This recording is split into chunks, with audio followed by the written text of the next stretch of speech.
Os mandamentos de Deus não são pesados. Vamos para o vídeo?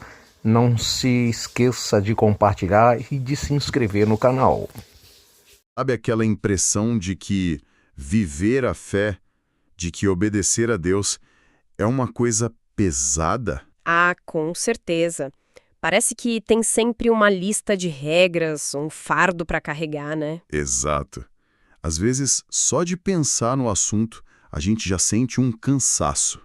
É como se alguém apontasse para um armário enorme e dissesse, levanta aquilo ali. E a primeira reação, antes mesmo de tentar, é: nossa, isso deve ser muito pesado. Acho que não dou conta. E é sobre essa sensação que a gente vai mergulhar hoje, porque o material que a gente analisou bate de frente com essa ideia. Bate de frente mesmo. E o conflito é imediato, porque essa percepção de peso contradiz o que está nas escrituras, né? Totalmente. O apóstolo João, por exemplo, ele é categórico. Ele fala que os mandamentos não são pesados. E mais forte ainda é a fala do próprio Jesus: o meu fardo é leve. E aí fica a pergunta, né? Se não são pesados, por que tantas vezes a gente sente como se fossem? Essa é a grande questão que o texto propõe. E a resposta, não é tão simples quanto parece. E já começando por aí, um dos pontos centrais do texto é a própria palavra fardo. A gente sempre pensa em fardo como algo ruim que a gente quer se livrar. Isso. Mas a ideia apresentada aqui é outra, não é? Não se trata de viver sem peso nenhum, sem responsabilidades. Então não é ausência de fardo. Não. É uma troca de fardos. O texto argumenta de que todo mundo já carrega um peso. O fardo do mundo, das ansiedades, dos nossos erros. Do pecado. Um peso que esmaga, né? Exato. Que te esmague e não te leva a lugar nenhum. Então, o convite de Jesus seria para a gente largar esse fardo e pegar o dele. Ou seja, é uma troca de compromisso. Ah, entendi. A gente deixa de servir a um sistema que esgota para ter o compromisso de segui-lo. E isso se conecta com outro conceito que o autor explora: a cruz. A cruz. Outra palavra que a gente associa imediatamente com dor, sofrimento. Com algo terrível. Mas o autor faz uma distinção aqui que eu achei fundamental. Ele diz que a cruz não é, por exemplo, uma doença que aparece, uma tragédia. Não são as tribulações da vida, então. Não. Segundo o texto, isso são as tribulações que acontecem com todo mundo. A cruz, no sentido bíblico que ele explora, é algo que se escolhe pegar. Como assim se escolhe? É um sofrimento consciente. Uma dificuldade que você assume por uma causa maior, por amor a Cristo. É dizer não para uma vantagem errada, é perdoar quando a vontade é se vingar. São escolhas, sabe? Tá, peraí. É aqui que minha cabeça dá um nó. Se a cruz é um sofrimento que a gente escolhe, como isso pode ser suave ou leve? Parece um paradoxo total. Sim. Sofrimento e leveza são opostos. A fonte consegue justificar como um sofrimento consciente pode ser leve. E essa é a pergunta de $1 milhão. A resposta que o autor oferece é o centro de tudo.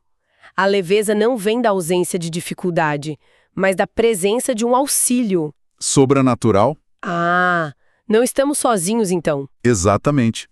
A promessa é que não carregamos a cruz sozinhos. Cristo e o Consolador, o Espírito Santo, estão conosco. Mais do que isso, morando em nós. E essa presença nos capacita. De dentro para fora. Portanto, a sensação de que o fardo está esmagador não viria do peso da tarefa em si, mas da nossa falta de fé, da nossa timidez. O problema não estaria no fardo, mas em como a gente se vê diante dele. Isso. É como tentar levantar aquele armário pesado só com a força do braço, sem perceber que tem uma alavanca do nosso lado. E essa ideia me leva para a analogia que o autor usa, que para mim foi a parte mais clara do texto. A história dos 2 garotos, né? Brilhante pela simplicidade. Imagina a cena: 2 garotos, 14 anos. Um cresceu na cidade, em apartamento. O outro na roça, trabalhando. Tá. Aí você leva o garoto da cidade para uma construção e pede para ele levantar um saco de cimento de 50 quilos. Ele vai olhar para mim e rir. Vai dizer, impossível? Talvez nem consiga tirar do chão. Totalmente. Para ele, 50 quilos é um peso absurdo. Mas aí você faz o mesmo pedido para o garoto da roça, que carrega saco de milho desde pequeno. A resposta dele, como o autor descreve, é: isso aí, isso é bobagem. E joga o saco no ombro e vai. E aqui é onde a coisa fica interessante, porque o saco de cimento não mudou. O peso é o mesmo. Os 50 quilos são 50 quilos. O que mudou foi a pessoa. Um estava preparado, treinado, experiente. O outro não. Exato. O que para um é intransponível, para o outro é rotina. E quando a gente aplica isso à vida espiritual, a coisa fica muito profunda. Sim, porque o texto argumenta que pessoas experimentadas na fé passam por provações que para um iniciante pareceriam o fim do mundo. E elas atravessam com uma paz que choca. Não é que o problema delas seja menor, mas elas desenvolveram uma musculatura espiritual para lidar com aquilo. E o autor usa uma expressão ótima para isso, né? Que com o tempo, problemas gigantescos viram café pequeno. Exato. Essa mudança de perspectiva é um sinal de maturidade. E isso nos leva a pensar: o que significa ser provado para ser aprovado? Se os mandamentos ainda parecem pesados demais, talvez Seja um sinal de que a nossa musculatura espiritual ainda não se desenvolveu. Exatamente. E o exemplo máximo disso que o autor cita várias vezes é o do apóstolo Paulo. A lista de coisas que aquele homem passou é assustadora. Fome, frio, perseguições, naufrágio. E mesmo assim, é ele quem escreve: posso todas as coisas naquele que me fortalece.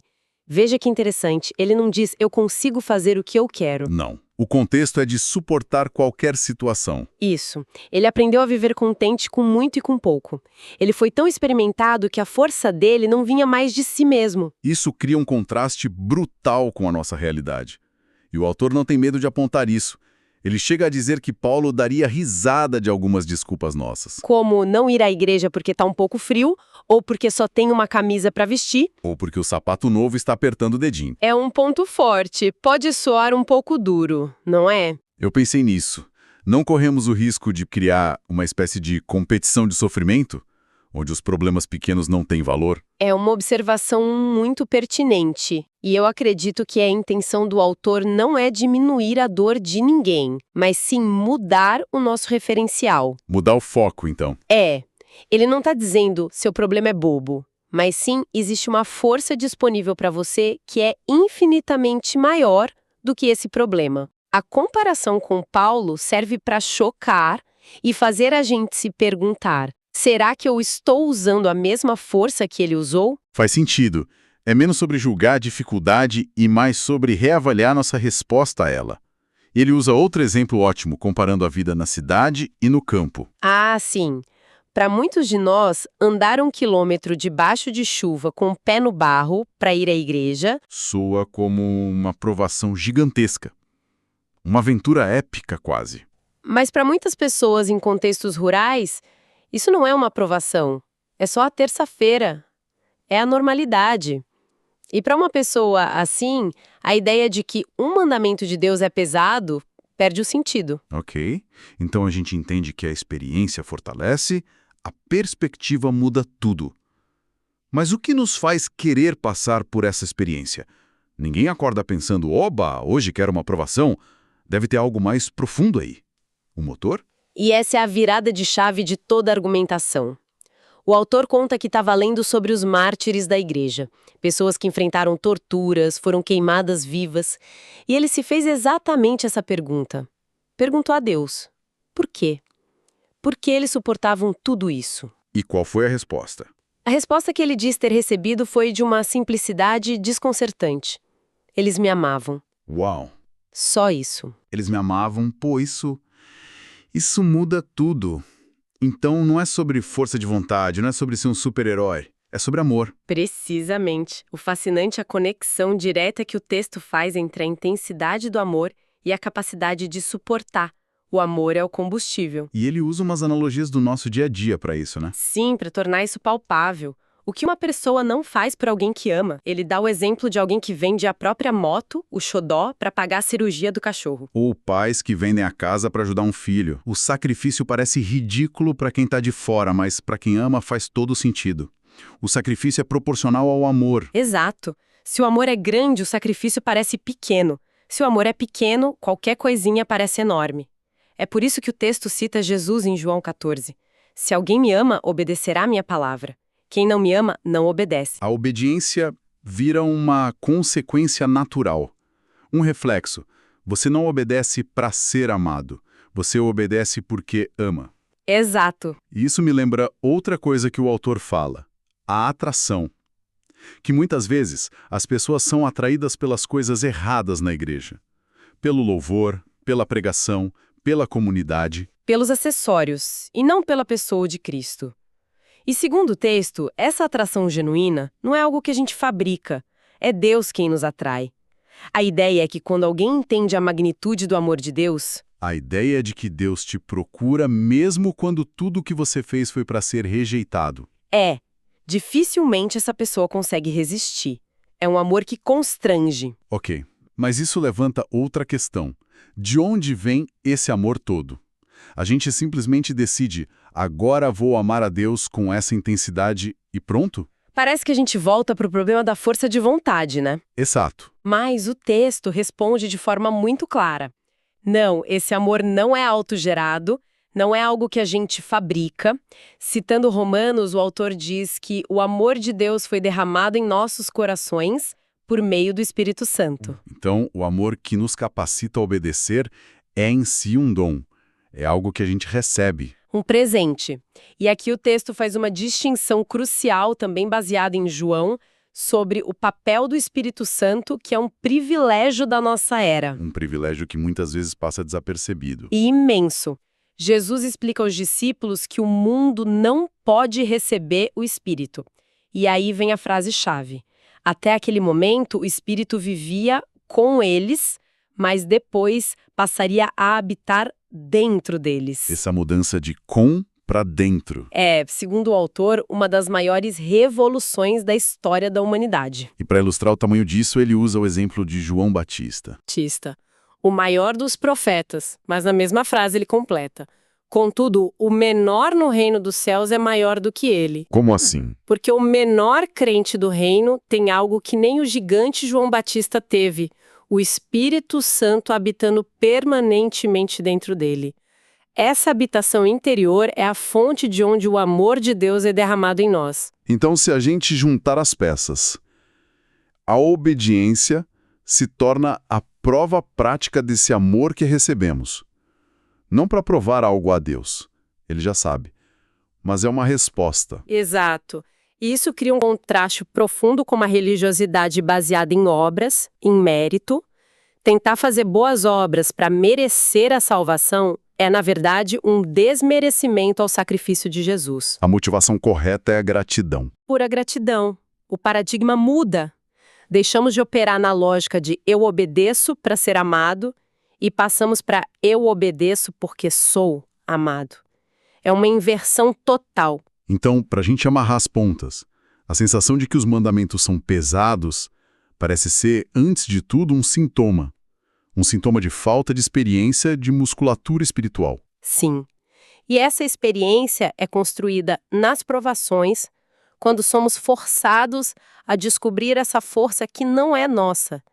É o garoto da roça aprendendo a carregar o peso. E o combustível para essa jornada toda não é a força de vontade pura, é o amor. Um amor que, por sua vez, não é algo que a gente fabrica, mas um presente, um dom derramado em nós pelo Espírito Santo. E o texto termina com uma provocação, né? Termina.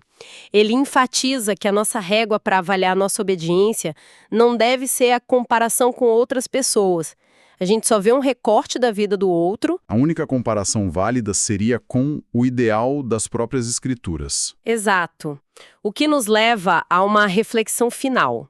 Se a obediência é a expressão prática do amor e a única régua válida é o ideal da nossa própria fé, como a nossa autoavaliação muda quando a gente para de olhar para os lados. E olha apenas para a coerência entre as nossas ações e as nossas convicções. Exatamente. Talvez o fardo pareça pesado não por causa do seu peso real, mas porque estamos tentando carregá-lo enquanto olhamos para todo mundo, em vez de olharmos para quem prometeu nos ajudar a